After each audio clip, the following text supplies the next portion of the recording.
অৰুণোদয় আঁচনিৰ হিতাধিকাৰীৰ তালিকাক লৈ বিলাসীপাৰাৰ গাঁৱে গাঁৱে অসন্তুষ্টি। বিলাসীপাৰাৰ বৰকান্দা গাঁও পঞ্চায়তৰ তামাকুবাৰী আৰু বৰকান্দা গাঁৱত প্ৰকৃত হিতাধিকাৰীক বঞ্চিত কৰি অযোগ্য হিতাধিকাৰীৰ নাম তালিকাভুক্ত কৰাৰ অভিযোগ।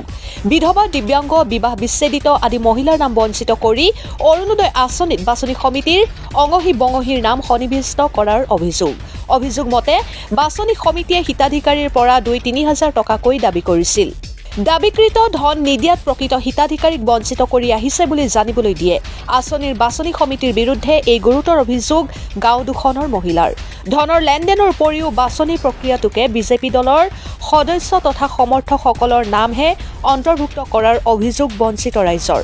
সেয়ে এনে আহুৱাহপূৰ্ণ তালিকা বাতিল কৰি গাঁও দুখনত নিকাভাৱে হিতাধিকাৰী বাছনি কৰিবলৈ চৰকাৰক আহ্বান জনাইছে দৰিদ্ৰ মহিলাসকলে।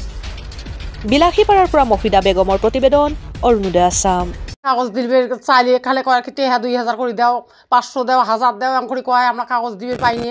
তোমরা আমার কি বাপের ঘরের জিনিস আমরা হাতে হাতে দেবো কাগজ, এইরকম করে কয়। আমরা চাই দেখি আমাকে ধীরে ধীরে করে দাবড়ায়। আমরা গরিব মানুষ, আমার কাগজপাতি চাই, আমার গরিব মানুষ চাই দেখি আমার গাইল পাড়ে কয় কি তোমরা কি জন্য চান, তোমরা ক্ষমতার এটি আসেন না কাইও, যেগুলি পায় নাই সেগুলি দেয়। উমারে আত্মীয় স্বজনক দেয়, নেম্বরের আত্মীয় স্বজনক দেয়, নেম্বরের ভাগিদারি দেয়, আমাকে তো কাকো দেয় না। আমার ওই টেহে চাই খালি আমার টেহা যদি দিবে চাই, টেহা যদি না নাই টেহা মানে কম দিবে, ২,০০০ কম নেই না টেহে। কয় কি তোমার কাগজপাতি হবার নয়, তোমার আমার এটি আইসেন না, ভাগি যাও এর থেকে, এমন করি কয় আমাকে খালি। হ্যাঁ পয়সা চাই, পয়সা খালি টেহা চাই।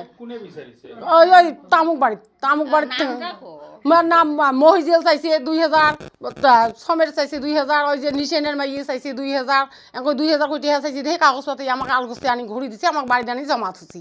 কি করবো? আমরা গ্রামের কমিটি আছিল, তার নাই তাও কাগজপাতি জমা নিছে, ওই কাগজপাতি জমা নিছে। তো তারপরে কিসে শহীদ ভাই যে ময়দানের ভাই শহীদ উইও কাগজপাতি জমা নিছে। বাছনি কমিটির মানুষ আছিল, আমরা বাসি কাগজ আমার ভাগি সরিকে নিছে, আমার গিলে নেই নেই। আমার দিবির জন্য কমস্তি করছি, তাও তো কয় কি তোমরা আমার এটি কাগজপাতি নিয়ে নাইছেন, কোথায় নেন দেও যে আর জমা। তাইলে আমরা কি করবো? উপায় নেই নি, আমার টেহা চাই, আমার গরিব মানুষ, আমার টেহা দিবি না ভাই। আমার কামাই করা মানুষ নাই, ওই রকম কাই টেহা দেয়। আমার টকই টেহা দিয়ে আমার কাগজপাতি কোন হিসেবে জমা দেবো আমরা? আমার যে টেহা নাই। আমার পঞ্চায়েত বরকান্দা যে পঞ্চায়েতের পরে আমার মানে অরুণোদয় দিয়েছে। অরুণোদয় মেম্বারগুলো মানে গ্রামের মেম্বার বানাইছে। গ্রামী মেম্বারে আমাকে নিজক মানে প্রাপ্যগুলো কাটি দিয়ে তার নিজের মানে আত্মীয় স্বজনক মানে তাই দিছে। কিন্তু যেখিনি পাওয়া প্রাপ্য তাক দিয়া নাই। কতগুলা হেন্ডিকেট আছে, তার স্বামীটো হেন্ডিকেট।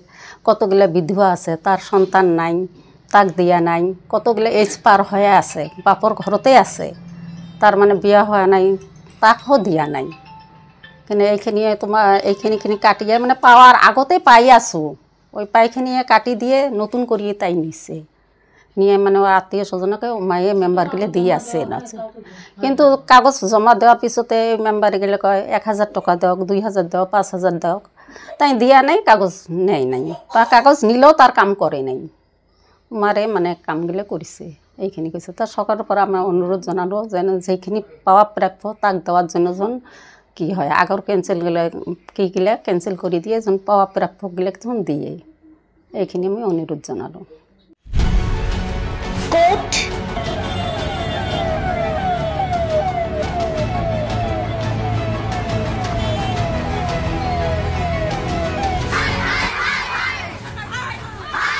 কিয় কেনেকৈ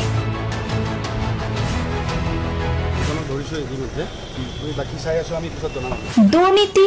ওয়াইফজনীয়ে কৈছে বোলে এওঁ মোৰ হাজবেণ্ড, আপুনি কোন হে ক'বলৈ এওঁ বৈধ বুলি? অনিয়ম, ভ্ৰষ্টাচাৰ,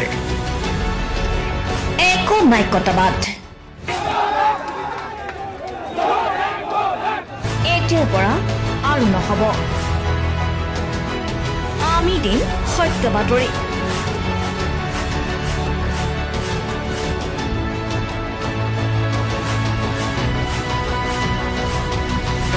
নিজকে সংস্থাপিত কৰাৰ বাবে শুদ্ধ ৰূপত নিৰ্ভীক নিৰপেক্ষতাৰে আমি সাজু।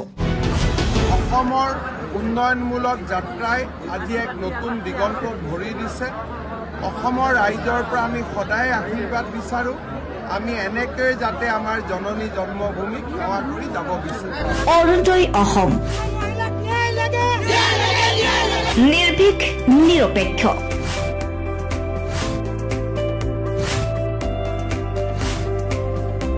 ৰাইজৰ বাবে ৰাইজৰ পক্ষত অৰুণোদয় অসম